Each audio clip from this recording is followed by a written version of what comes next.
Hello, my name is Nick Schmiller. I'm going to talk to you today about this book, Harry Potter and the Deathly Hallows. This book is the seventh in a 7-book series. It is in the fantasy genre. It's written by J.K. Rowling. This book series follows the path of Harry Potter, Ron Weasley, and Hermione Granger. This book specifically is all about Harry's journey to destroy Voldemort's, who is the villain of the story, Harry Potter's archenemy. All of Voldemort's Horcruxes, which are objects with pieces of soul inside of them. Now Harry eventually finds all of these Horcruxes, and there are 7 of them. And he must conquer his fear to destroy all of them. Throughout the book, he struggles with the fact that he is starting to realize that he might himself be a Horcrux. And then, when he looks into Snape's memories,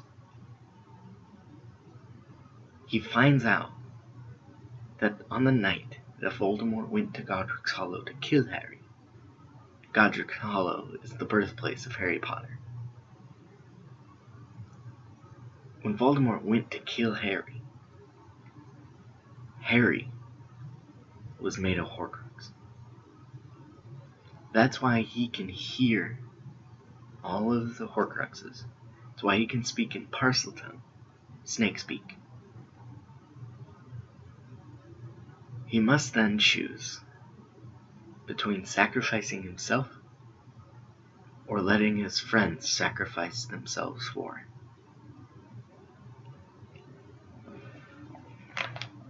I'm going to read an excerpt from this book. Now your mother's charm will only break under 2 conditions. When you come of age, or, Moody gestured around the pristine kitchen, you no longer call this place home. You and your aunt and uncle are going separate ways tonight, in the full understanding that you're never going to live together again, correct? Harry nodded. So this time when you leave, there'll be no going back, and the charm will break the moment you get outside its range. We're choosing to break it early because the alternative is waiting for you-know-who to come and seize you the moment he turns 17. The only thing we've got on our side is that you-know-who doesn't know you're being moved tonight. We've leaked a fake trail to the ministry. They think that you're not leaving until the 30th.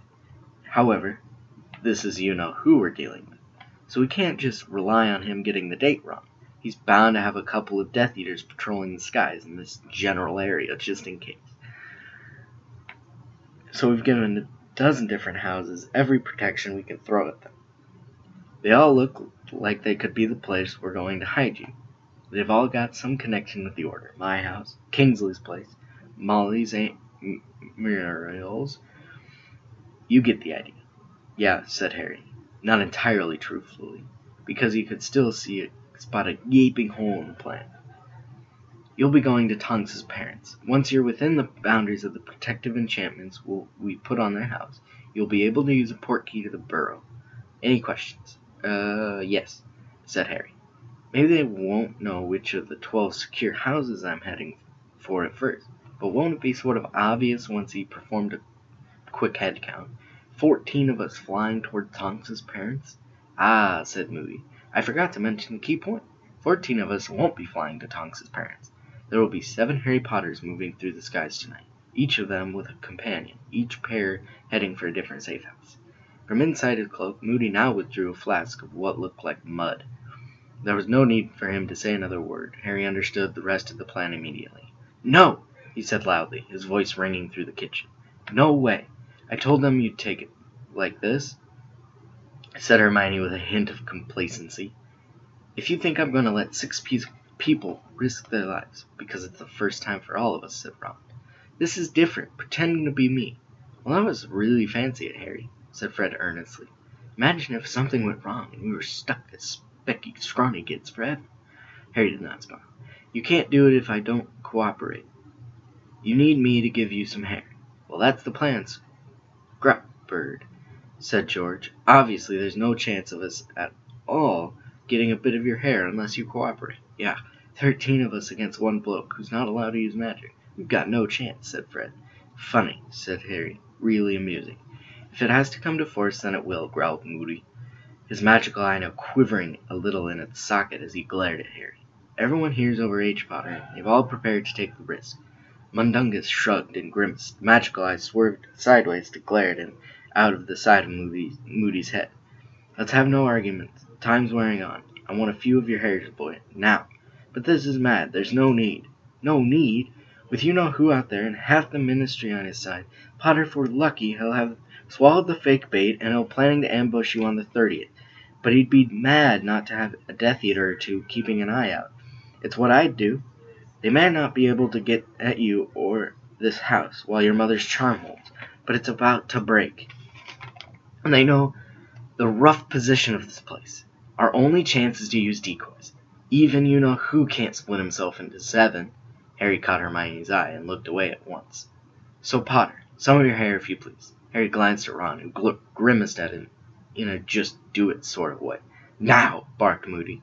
With all of their eyes upon him, Harry reached up to the top of his head, grabbed a hank of hair, and pulled. Good, said Moody, limping forward as he pulled the stopper out of the flask of potion. Straight in here, if you please. Harry dropped the hair into the mud-like liquid. The moment it made contact with the surface, the potion began to froth and smoke. Then, all at once, it turned a clear, bright gold.